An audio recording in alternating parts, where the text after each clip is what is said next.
Hi, this is AP Psychology Review with Mr. Chuck Schallhorn, and these are some classical conditioning examples. Keep in mind that when you look at classical conditioning examples, they're giving you a perfect overview of what it would be. Real life is much more messy when it comes to looking at classical and operant conditioning. That said, here we go.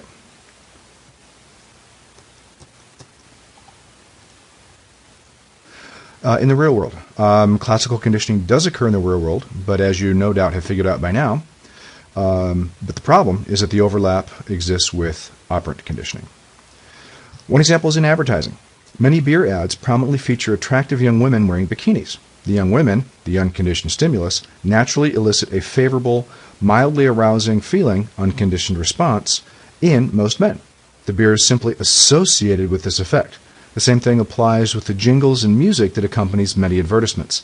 That's also one of the reasons why many advertisers pay top dollar to get the rights to popular songs so that they can use that music in their advertising. An auntie. I liked my aunt. She always made me feel warm and wanted. She always wore a particular perfume. When I smell the perfume now, I immediately feel warm and wanted.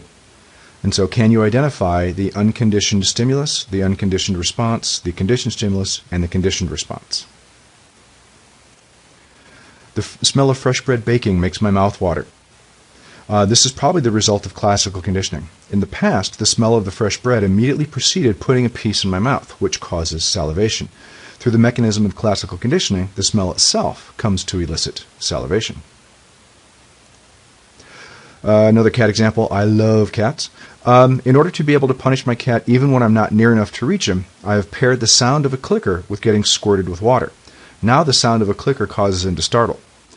The click is developing the same aversive properties as the water through classical conditioning. The unconditioned stimulus is the water.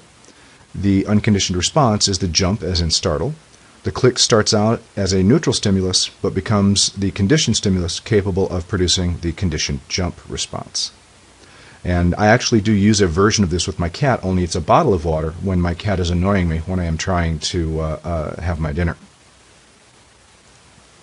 Crime reaction. When a professor was in college, he was robbed at gunpoint by a young man who gave him the choice, your money or your life.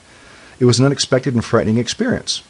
This event occurred just about dusk, and for a long time thereafter, he often experienced moments of dread in the late afternoons, particularly when he was just walking around the city.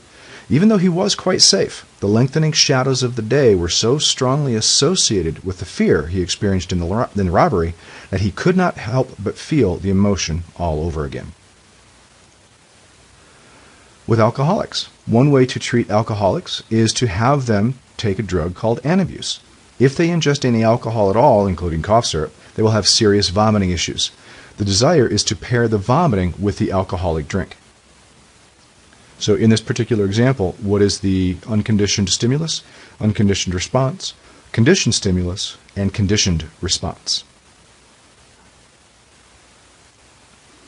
After the bad car accident we had last year, I cringe and break into a sweat at the sound of squealing brakes. This, of course, is classical conditioning. The cringing, which is an unconditioned response to pain or fear, was produced by the accident and its accompanying pain. That accident was probably preceded by the sound of squealing brakes, which became a conditioned stimulus for the conditioned response of cringing. From the internet, if you have pets and you feed them with canned food, what happens when you hit the can opener? Sure, the animals come running even if you are opening a can of green beans. They have associated the sound of the opener with their food. Anna learns to blink when she sees her father hold the camera to his eye. Can you identify the unconditioned stimulus, the unconditioned response, the conditioned stimulus, the conditioned response? Hopefully, you identified the unconditioned stimulus, the unconditioned stimulus as the flash, the unconditioned response is to the blink. The conditioned stimulus is going to be the camera connected to the flash, and then the conditioned response is again going to be the same as the unconditioned response, the blink. Advertising. Modern advertising strategies evolved from John Watson's use of conditioning. The approach is to link an attractive unconditioned stimulus with a conditioned stimulus, the product being sold. So the consumer will feel positively toward the product just like they do with the unconditioned stimulus. And so it's not just females in bikinis. It's also, as you notice in a lot of the media in 2012, a lot more of topless and shirtless men are being shown out there to elicit responses from women. Fear of bridges. Fear of bridges can develop from many different sources. For example, while a child rides in a car over a dilapidated, that is to say, a bridge that's breaking down, his father makes jokes about the bridge collapsing and all of them falling into the river below. The father finds this funny, even though it's not, and so decides to do it whenever they cross the bridge. Years later, the child has grown up and now is afraid to drive over any bridge. In this case, the fear of one bridge generalized to all bridges, which now evoke fear. Mark has to get a shot once a week at the doctor's office, presumably for allergies. These shots are somewhat painful and are administered by a nurse. Mark cringes every time the nurse inserts the needle into his arm. After a couple of weeks, Mark finds that he is tense the minute the nurse walks in the room to give him the shot. And hopefully you can identify the unconditioned and conditioned stimuli and responses. Rita was in a car accident on the interstate. She did not get seriously injured, but the accident terrified her. Now she avoids the interstate because driving on it makes her too tense and nervous.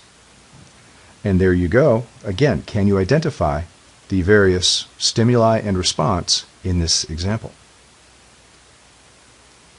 That's it for examples for classical conditioning. Good luck on your AP Psych exam.